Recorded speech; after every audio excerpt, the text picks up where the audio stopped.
شروع اللہ کا نام لے کر جو بڑا مہربان نہایت رحم والا ہے۔ یہ لوگ کس چیز کی نسبت ایک دوسرے سے پوچھتے ہیں؟ کیا اس بڑی خبر کی نسبت جس میں یہ اختلاف کر رہے ہیں؟ دیکھو یہ عنقریب جان لیں گے، پھر دیکھو یہ عنقریب جان لیں گے۔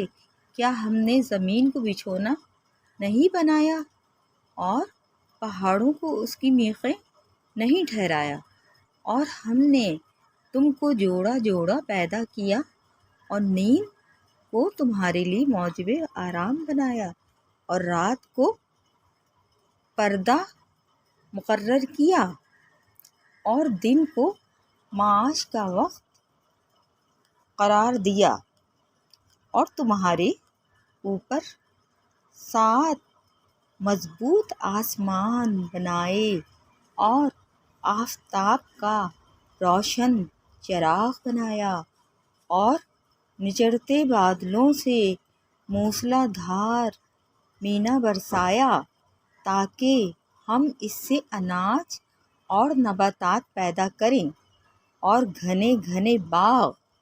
بے شک فیصلے کا دن مقرر ہے، جس دن سور پھونکا جائے گا تو تم لوگ فوج در فوج آ موجود ہوگے، اور آسمان کھولا جائے گا تو اس میں دروازے ہو جائیں گے اور پہاڑ چلائے جائیں گے تو وہ ریت ہو کر رہ جائیں گے۔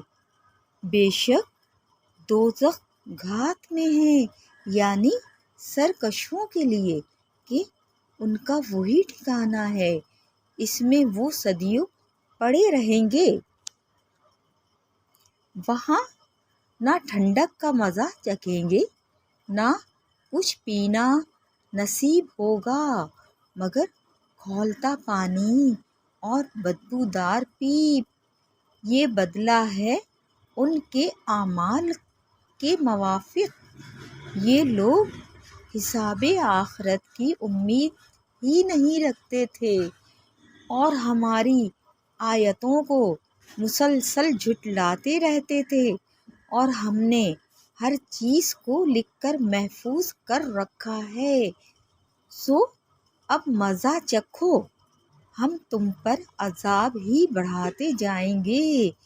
بے شک پرہیزگاروں کے لیے کامیابی کا گھر ہے، یعنی باغ اور انگور اور ہم عمر بھرپور جوان عورتیں اور شراب کے چھلکتے ہوئے جام۔ وہاں وہ نہ بیہودہ بات سنیں گے نہ جھٹلانے کی باتیں۔ اے نبی صلی اللہ علیہ وآلہ وسلم، یہ تمہارے پروردگار کی طرف سے صلہ ہوگا جو حساب کے مطابق انعام ہوگا۔ وہ پروردگار کے جو کچھ آسمانوں اور زمین میں اور جو ان دونوں کے درمیان ہے سب کا مالک ہے، بڑا مہربان ہے۔ کسی کو اس سے بات کرنے کا یارہ نہ ہوگا جس دن جبریل امین اور دوسرے فرشتے صف باندھ کر کھڑے ہوں گے تو کوئی بول نہ سکے گا مگر جس کو رحمان اجازت بخشے، اور وہ بات بھی درست ہی کہے۔ یہ دن برحق ہے، بس جو شخص چاہے اپنے پروردگار کے پاس ٹھکانہ بنا لے۔